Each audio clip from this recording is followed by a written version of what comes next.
Hati-hati, seorang bisa saja masih menyimpan bara dendam di dalam hatinya hingga bertahun-tahun lamanya. Dan ketika kesempatan untuk membalaskan dendamnya ada, dia pun bisa melakukannya. Dan ini dendam seorang murid kepada guru SD. Bagaimana mungkin? Tentu ini tidak untuk ditiru. Ada cerita apa di baliknya? Inilah cerita kriminal di Aksanisa di YouTube channel. Semoga kita bisa mengambil pelajaran dari setiap cerita yang kami ceritakan. Jangan lupa subscribe.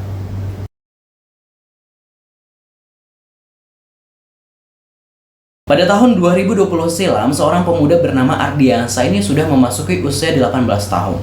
Dalam kesehariannya, dia bekerja sebagai seorang supir. Namun, siapa sangka remaja yang merupakan warga Banyuasin, Sumatera Selatan ini di usia remaja jelang dewasa masih menyimpan sekam dendam di dadanya. Mirisnya, dendam itu ditujukan kepada guru sekolah dasarnya. Ya, guru SD yang bernama Efriza Yuniar alias Ibu Yuyun merupakan seorang guru SD Negeri 11 Muara Telang, Musi Banyuasin. Dan di tahun 2020 usianya sudah mencapai 50 tahun. Usia yang sudah memasuki masa tua tentunya. Lalu dendam apa yang masih terus Ardiansa ini bawa? Diketahui jika keduanya memang bertetanggaan. Jadi cukup tahu dan saling mengenal satu sama lain. Namun Ardi ini sudah dikenal memiliki sifat minus sejak masih kecil. Ketika SD, Ardi dikenal sebagai siswa yang bermasalah.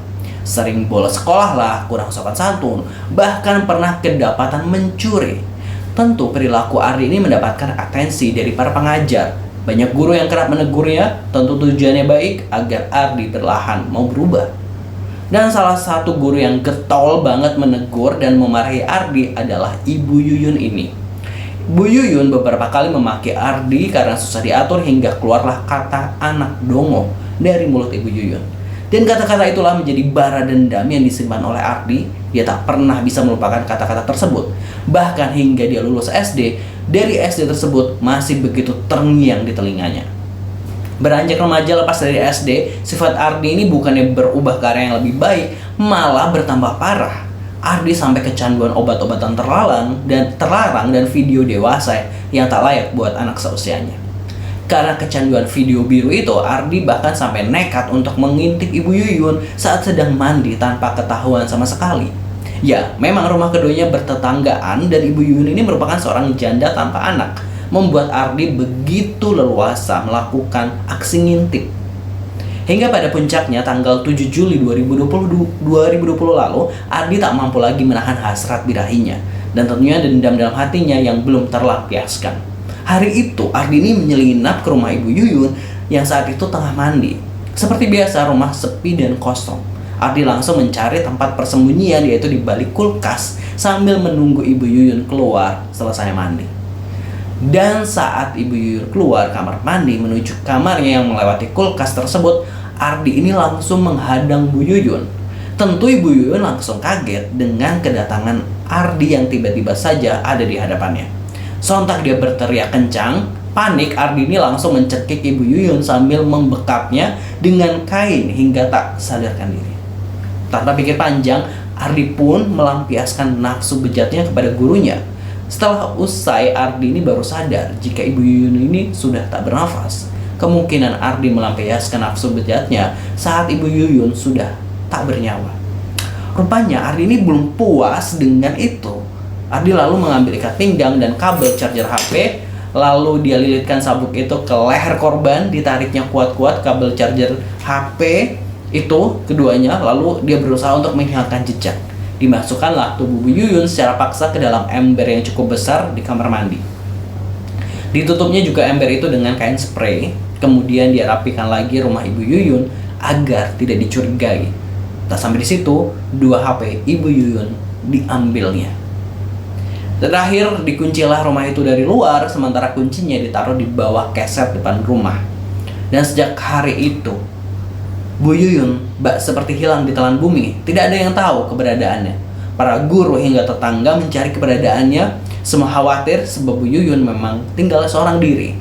2 hari kemudian, tepatnya di tanggal 9 Juli, para guru dan beberapa tetangga mendatangi rumah Ibu Yuyun.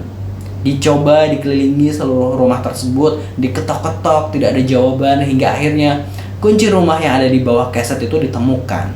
Mereka semua mencoba masuk untuk mencari tahu keberadaan Bu Yuyun. Namun nihil. Rumah nampak rapi dan bersih. Kemana hilangnya Ibu Yuyun ini?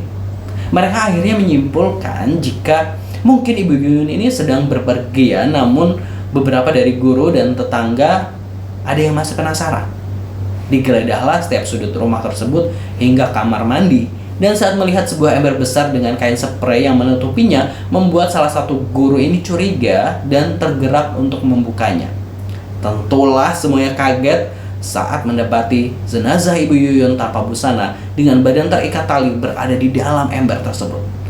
Gemparlah seluruh kampung detik itu. Kejadian ini tentu langsung dilaporkan ke pihak kepolisian yang juga bergerak cepat melakukan penyelidikan. Pengumpulan barang bukti dilakukan termasuk jejak sperma yang masih tertinggal. Selain itu, gerak-gerik tersangka yang mencurigakan mendapatkan perhatian dari saksi dan kepolisian.